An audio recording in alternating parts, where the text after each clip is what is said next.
నమస్కారం. మాఘపురాణం 20వ అధ్యాయంలోకి వచ్చాం. ఇందులో కుంతిసుత మధ్యముడైన భీముడి గురించి చెప్తున్నారు. అయితే మనం ఇప్పటిదాకా ఏం చూసాము? వశిష్ఠ మహర్షి దిలీప మహారాజుకి చెప్పిన గాథల్ని వింటున్నాము. అయితే మధ్య మధ్యలో కొంచెం తర్వాత కాలంలో జరిగిన గాథల్ని కూడా ఇందులో ప్రక్షిప్తం చేయబడ్డాయి. ఎందుకంటే మనకి దిలీప మహారాజు త్రేతాయుగానికి చెందినవాడు, వశిష్ఠ మహర్షి కూడా వాళ్ళు త్రేతాయుగంలో ఉన్నవాళ్ళు. అయితే మనం ఈ కుంతి సూత మధ్యముడు మనం భీముడు అనగానే ఈయన ఎక్కడికి వచ్చేసాడు? ద్వాపర యుగంలోకి వచ్చాడు. ద్వాపర యుగంలో కూడా మాఘమాస మహాత్మ్యాన్ని గురించి చెప్పుకున్నారని ఈ గాథల్ని సూత మహాముని తన శిష్యులకి తెలియజేశారట. ఆ గాథని మనం ఇప్పుడు చదువుతున్నాం. భీముడు కుంతి మధ్యముడు, పాండవులలో రెండవ వాడు. కుంతి సూత మధ్యముడు అంటే జనరల్గా ఇలా మన అర్జునుడు అని చెప్తారు, 5గురిలో మధ్యవాడు. అలా కాకుండా కేవలం కుంతి సంతానంలో మధ్యముడు భీముడు. ఈయన మహాబలశాలి, బలిష్టమైన కండలు తిరిగిన దేహం కలిగిన వాడు, భోజన ప్రియుడు, ఆకలికి మాత్రం ఆగలేడు, కొండల్ని కూడా పిండి చేయగలిగిన మహాబల సంపన్నుడు, బండెడు అన్నాన్నైనా అవలీలగా తినేస్తాడు. ఈ భీముడు బండెడు అన్నాడిని తిన్నాడనే గాథ మనం బకాసుర వధలో చూస్తాం. బకాసురుడిని వధించడానికి ఇతన్ని పంపించినప్పుడు వధించడానికి పంపల, బకాసురుడికి ఆహారంగా పంపించారు భీముడిని కూడా. ఓ 2 దున్నపోతలని పూంచిన బండి, దాన్ని తోలేందుకు ఒక మనిషి, గుండిగలతోటి అన్నము ఆహారము అంతా ఇస్తే అదంతా ఆహారాన్ని ఆ మనిషిని, ఆ 2 దున్నపోతుల్ని ఆ బకుడు తినేస్తాడట. ఈ భీముడు కూడా ఆహారాన్ని పంపిస్తే ఇతను ఆ దున్నపోతులను ఏం చేయలేదు, కానీ ఆ బండిలో ఉన్నటువంటి గుండిగలతో ఉన్న ఆహారం మొత్తం తినేసాడు. అప్పటికి ఆ మధ్యకాలం అంతా అతను వాళ్ళు మృష్టాన్నం లేదు, వాళ్ళకి భిక్షాన్నంతో కడుపు నింపుకుంటున్నారు. వాసనలకి చాలా రుచికరంగా ఉంది, షడ్రసోపేతమైన భోజనం, వాడేవాడికో ఎందుకు ఇవ్వాలని మొత్తం తినేసి ఆ అన్నం తిన్న బలంతో బకాసురుణ్ణి సంహరించాడని చెప్తారు. అలాంటి బలశాలి అనమాట. అయితే ఈయన నిద్రపోతూ కొంత బద్ధకస్తుడు కూడా అని చెప్తారు. అలాంటి భీముడు ఒకనాడు మాఘమాసం అందలి ఏకాదశి వ్రతాన్ని చేయాలనుకున్నాడట.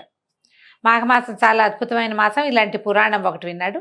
అయితే మామూలు రోజుల్లో కాదు, ఏకాదశి నాడు ఆచరిస్తే ఆ రోజున నది స్నానం చేయొచ్చు, ఆ రోజున ఉపవాసం చేయొచ్చు. ఇలా ఆలోచించి పురోహితుల్ని సంప్రదించాడు. వాళ్ళు పూజా నిర్వహణాది కార్యక్రమాలు అన్నీ చెప్పి ఏకాదశి నాడు శ్రీహరి ప్రీత్యర్థం ఉపవాసం ఉండాలని, లేకపోతే ఫలితం దక్కదు అని చెప్పారు. అంతా బాగుంది, పూజా విధానం బాగుంది, భజన బాగుంది, దాన ధర్మాదులు బాగున్నాయి, పూజ చాలా బాగుంది. కానీ ఉపవాసం అన్నమాట భీముడి గారికి నచ్చలేదట. నచ్చకపోతే అసలు ఆయన భోజన ప్రియుడు, ఆకలికి ఆగలేడు, ఎట్లా అని బాగా ఆలోచించి తమ పురోహితుడైనటువంటి ధౌమ్యుడిని పిలిచి, బ్రహ్మగారు, మేము మాఘమాసం అందు ఏకాదశి వ్రతాన్ని చేయదలుచుకున్నాం, దాని విధి విధానం ఏమిటో వివరించండి అని ముందు పురోహితులను అడిగాడు. పురోహితుల విధానం జనరల్గా ఏం చేయాలో చెప్పేశారు. తర్వాత ఏం చేస్తామండి, ఇది మామూలుగా విని మన ఇంటి పురోహితుడిని పిలుస్తాం, వీలుగా ఉండేలాగా. నాకు అసలే షుగరు, నేను ఉండలేను, అలాంటివి మన సొంత సంగతులు మన ఇంటి పురోహితుడికే తెలుస్తాయి. మాట్లాడుకుంటాం కదా మన టైమింగ్స్, మన పిల్లల ఆఫీస్ టైమింగ్స్, అట్లా ఆ రకంగా ఈ భీముడు ఏం చేశాడు, ధౌమ్యుడిని పిలిచి ఆయన అడిగాడు. ధౌమ్యుడి కథ విషయం కూడా మనకి మహాభారతంలో బాగా కనపడుతుంది. పాండవులు అడవికి వెళ్ళినప్పుడు ధౌమ్యుడు వాళ్ళతో పాటే ఉన్నాడు.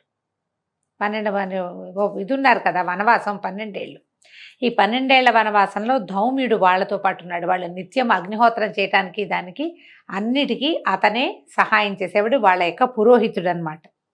అయితే నేను బ్రహ్మగారు, నేను మాఘమాసంలో ఏకాదశి వ్రతాన్ని చేయదలిచాను, దాని విధి విధానం చెప్పమన్నాడు. చెప్పమంటే ధౌమ్యుడు ఏం చెప్పాడంటే, మంచిది భీమసేన, నువ్వు చేసే ఈ వ్రతం నీకు అత్యంత పుణ్య ఫలితాన్ని ఇస్తుంది. ఏకాదశి మహాపవిత్రమైన తిథి, శ్రీ మహావిష్ణువుకి అత్యంత ప్రీతిపాత్రమైనది. పైగా ఇది మాఘమాసం కాబట్టి మాఘమాసం విష్ణువుకి ప్రీతిపాత్రమైనది, సూర్యుడికి కూడా అత్యంత ప్రీతిపాత్రమైంది. ఆరోగ్యం భాస్కరాది ఇచ్చేదన్నారు. సూర్యుని వలననే మనకి ఆరోగ్యం సిద్ధిస్తుంది కాబట్టి సూర్యమాసంగా చెప్పబడేటువంటి ఈ మాసంలో ఏకాదశి తిథి అత్యద్భుతమైన తిథి కాబట్టి నువ్వు చేయవలసిందేను, నిరభ్యంతరంగా మీరు వ్రతాన్ని ఆచరించవచ్చు అన్నాడు. సరే, ఇప్పుడు ఈయన అడిగాడు, అది సరే అట్లాగే చేస్తాను, కానీ నేను అసలే భోజన ప్రియుడిని లోకానికంతటికి తెలుసు, మీకు మరీ తెలుసు, ఆకలికి ఆగలేను కదా, ఈ ఉపవాసం ఉండటం నా వల్ల అవుతుందా అని భీముడు అడిగాడు. ఉపవాసనం అంటే ఏంటంటే భగవత్ సమీపంలో నివసించి ఆహారం మీద పేరెత్తకుండా ఉండాలి. అది సాధ్యమేనా అని ఆలోచిస్తున్నాను. పైగా ఉపవాసం ఉన్న రోజునే ఆకలి దప్పులు ఎక్కువగా ఉంటాయి. మామూలుగా పక్క వాళ్ళ ఇంట్లో ఏదైనా వాసన వస్తుంటే అంత పెద్ద పట్టించుకోం మనం, కానీ ఉపవాసం రోజున ఆకలికి, ఆ వాసనకి ఆకలి ఇంకా పెరిగిపోతుంది, ఇంకేమన్నా తినేద్దాం అనిపించేస్తూ ఉంటుంది, తోచదు. ఇలా ఉంటుంది. నా ఆకలి దాహం తీరేటట్లుగా మరియు ఏకాదశి వ్రత ఫలితం దక్కున్నట్లుగా ఏదైనా సలహా చెప్పండి అని చాలా వాపోతూ చెప్పాడు. ఇదేమిటో ఏకాదశి నాడు తీసుకున్నాను, ఈ వ్రతం ఇంకో రోజు తీసుకుంటే బాగుండేది. ఉపవాసం తప్పనిసరిగా ఉండాలంటే నేను ఎక్కడుంటాను? ఎవరికైనా సరే ఉపవాసం రోజున ఏమి తినకపోతే ఆకలి ఎక్కువ వేస్తుంది. పైగా ఇవాళ నేను ఉపవాసం అంటే ఫ్రెండ్స్ అవి ఇవి డబ్బాలు తీసుకొచ్చి మేము అది వండాం ఇది వండాం ఇది తెచ్చాం అది తెచ్చామంటారు. అప్పుడు ఇంకా విజృంభిస్తుంది ఆకలి. మనకు వచ్చే డౌటే భీముడు కూడా వచ్చింది. అడిగితే పాండవ పురోహితుడైనటువంటి ధౌమ్యుడు ఒక చిరునవ్వు నవ్వి, భీమా, ఏదైనా వ్రతం చేయడానికి మొదట దీక్ష అవసరం, అందులోనూ ఏకాదశి వ్రతానికి దీక్ష తప్పనిసరి. ఇదేమంత కష్టమైంది కాదు. భక్తి శ్రద్ధలతో దీక్ష పూనితే కనుక నీకు ఆకలి దప్పులు ఉండవు.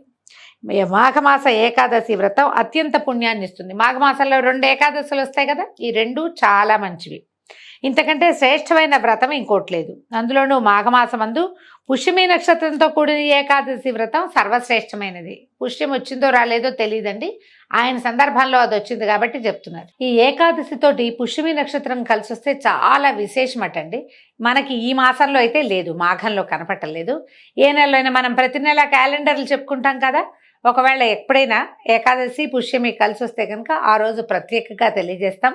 తప్పకుండా మీరు ఉపవాసం ఉండండి, పూజ చేసుకోండి, దేవాలయ దర్శనం చేయండి, ఏదైనా దానం చేయండి. ఆ రోజున పుష్యమి నక్షత్రయుక్త ఏకాదశి నాడు విశేషమైన ఫలితం లభిస్తుందట. మహాపర్వదినం అది. కాబట్టి నువ్వు ఆ రోజున వ్రతాన్ని ఆచరించు, దీనికి సాటైంది లేదు. ఇది విశేష పుణ్యాన్ని ఇస్తుంది. ఆకలిని గురించి మాత్రం ఆలోచించద్దు. దీక్ష ఉన్నవాడికి ఆకలి కలగదు. నియమనిష్టలతోటి భక్తి శ్రద్ధలతోటి ఆచరించు, భగవద్ధ్యానంతో ఉండు అని వ్రత విధి విధానాన్ని వివరించి చెప్పాడు ధౌమ్యుడు. ఈ ఏకాదశి నాడండి మనకి ఏకాదశిలో నిర్జల ఏకాదశి అని ఒక ప్రత్యేకమైన ఏకాదశి ఉంది. ఈసారి దాని గురించి చెప్పుకుందాం. ఈ నిర్జల ఏకాదశి నాడు జలం తీసుకోకూడదు, కానీ మామూలు ఏకాదశిలో నీటికి ఏ నియమము లేదండి. నీళ్ళకి నియమం లేదు, నీరు తాగొచ్చు. మనం ఏం చేయొచ్చు అంటే మెలకుగా ఉన్న కాలం అంతా హాఫ్ అన్ అవర్కి ఒకసారి ఒక 50 ml ఒక చిన్న గ్లాసు మంచినీళ్ళు తాగటం. ఒకవేళ ఏదైనా కొంచెం వీక్నెస్ ఫీల్ అవుతాము, అలాంటి భయాలు ఉన్నవాళ్ళు, లో షుగర్ అవుతుందేమో, కళ్ళు తిరుగుతాయి అలాంటివి ఉంటే ఒక మగ్గు నీళ్ళల్లో 1 లీటరు పెట్టుకోండి. కొంచెం తేనె వేయండి, ఒక 2 స్పూన్లు తేనె వేసి బాగా కలిపేసి పక్కన పెట్టుకోండి. హాఫ్ అన్ అవర్ 45 minutesకి ఒకసారి ఆ తేనె నీళ్లు కనుక తాగితే, ఒక చిన్న గ్లాసు, ఎక్కువ నీళ్ళు ఇన్ని గ్లాసు నీళ్ళు ఆకలి పొట్ట నిండేలాగా తాగకూడదు, అది పద్ధతి కాదు. చిన్న గ్లాసు ఒక 50 ml అంతే. అవి పెట్టుకొని అవి తాగుతూ ఉంటే మీకు ఒంట్లోకి డిహైడ్రేట్ అవ్వదు. తర్వాత ఈ తేనె తగలటం వల్ల కొంచెం ఓపిక ఉంటుంది, ఏదో ఒక ఆహార స్వీకారం చేసిన భావన కూడా ఉంటుంది. ఈ ఏకాదశిలో ఏంటంటే సాలిడ్స్ తిన్నా ఆ అన్నం వేళకి మనం ఏదైనా వేరే టిఫిన్ తిన్నా కూడా పొట్ట ఊరుకోదండి, కొంచెం సతాయిస్తుంది. అన్నం మీదకి దృష్టి వెళ్ళిపోతూ ఉంటుంది, నియమం ఉండదు. ఆ నియమాన్ని ఉంచుకోవాలి. మనం అన్నం మీద దృష్టి వెళ్ళకూడదు, ఆహారం మీదకి పోకూడదు అంటే ఏదైనా నామపారాయణ చేసుకోవటము, మంచినీళ్ళు తాగటము చాలా ఉపయోగపడుతుంది. నేను చాలా తక్కువ ఆహారంతో ఉంటాను. మ్యాక్సిమం 4 బనానాస్, 4 అరటిపళ్ళు, పొద్దున్న 2 సాయంత్రం 2 తింటాను. మిగిలిందంతా మంచినీళ్ళే. ఒకవేళ అరటిపళ్ళు ఎక్కువ లేవనుకోండి, 2 అరటిపళ్ళతోటే సరిపెట్టుకుంటాను. ఏవైనా పళ్ళు తింటే తినచ్చు, ఆరెంజెస్ లాంటివి, కమలాలు దొరుకుతాయి కదా ఇప్పుడు, సంత్రాలు అలాంటివి కూడా తినచ్చు. మీరు అవి తిన్నా కూడా ఈ మంచినీళ్ళు తాగే ప్రక్రియ కనుక పెట్టుకుంటే, కొంచెం తేనె కలిపిన నీళ్ళు, హాయిగా ఉపవాసం చేయగలుగుతాం. దానివల్ల ఏంటంటే మర్నాటికి అసలు స్కిన్ ఎంత కాంతివంతంగా ఉంటుందో గమనించండి మీరు. ఒళ్ళు తేలిగ్గా ఉంటుంది, పొద్దున్న బ్రహ్మాండంగా నిద్రలేచేస్తాం. మామూలు కంటే ఒక అరగంట ముందు మెలకు కూడా వస్తుంది. ఇవి నా స్వానుభవాలే, అందుకే క్లియర్గా చెప్తున్నాను అనమాట. అయితే ఇట్లా పదే పదే తమ పురోహితుడు ధైర్యం చెప్పగా భీమసేనుడు సంశయం తీరటంతో మాఘశుద్ధ ఏకాదశి వ్రతాన్ని అత్యంత భక్తి శ్రద్ధలతోనూ నియమనిష్టలతోనూ చేసి ఉపవాసం ఉండి ఏకాదశి వ్రత ఫలితాన్ని పొందాడు. మనం ఈ భీష్మైకాదశి అని చెప్పుకుంటాం, కానీ ఆ భీష్మైకాదశిని భీమైకాదశి అని చెప్పేవాళ్ళట పూర్వకాలంలో. ఈ కాలం అంటే మన పాండవుల కాలంలో. ఎందుకంటే ఆ ఏకాదశి నాడు ఆయన ఈ వ్రతం చేసి చాలా ప్రఖ్యాతుడయ్యాడనమాట. ఆ రోజున అందరికీ బహుశా ఆ హస్తనాపురంలో చాలామంది బ్రాహ్మణులకి దానాలు అవి చేసుంటాడు. అంచేత దాన్ని జ్ఞాపకం పెట్టుకునేవాళ్ళు. భీముడు ఈ ఏకాదశి నాడే దానం చేశాడని చెప్పుకునేవాడు. అందుకని ఆ ఏకాదశిని మనం భీష్మ ఏకాదశిగా చెప్పేదాన్ని భీమైకాదశి అని పిలిచేవాడు తొలి కాలంలో. కాబట్టి ఈ మాఘమాసం అందే మహాశివరాత్రి పర్వదినం కూడా వస్తుంది. దాని గురించి కూడా వివరంగా తెలుసుకోవటం మనకి శ్రేయోదాయకం. ఈ మహాశివరాత్రి శివరాత్రి నాడు శివ మహాత్మ్యం గురించి తెలియజేస్తాను. భక్తి శ్రద్ధలతోటి వినండి. అందరూ తప్పకుండా ఆచరించవలసిన వ్రతము కాబట్టి అత్యంత శ్రద్ధాళువుడుగా విని దీన్ని ఆచరిస్తే మీరు ముక్తిని పొందగలుగుతారని సూత మహాముని అక్కడ చేరి ఉన్నటువంటి మన నైమిషారణ్యంలో చేరున్నటువంటి ఎంతోమంది మునులకి ఋషులకి అందరికీ తెలియజేశారు. ఈ మాఘంలో ప్రత్యేక పర్వదినాలుగా చెప్పబడేటువంటి 2 ఏకాదశులు తర్వాత మహాశివరాత్రి పర్వదినాల్ని తప్పకుండా ప్రతివాడు మానవుడైన ప్రతివాడు ఉపవసించి ఈ పర్వదినాల్ని జరుపుకోవాలని సూత మహాముని తెలియజేస్తున్నారు. దీంతో 20వ రోజు పారాయణ పూర్తయింది. రేపు ఉదయం మళ్ళీ 21వ రోజు పారాయణతో కలుసుకుందాం. నమస్కారం.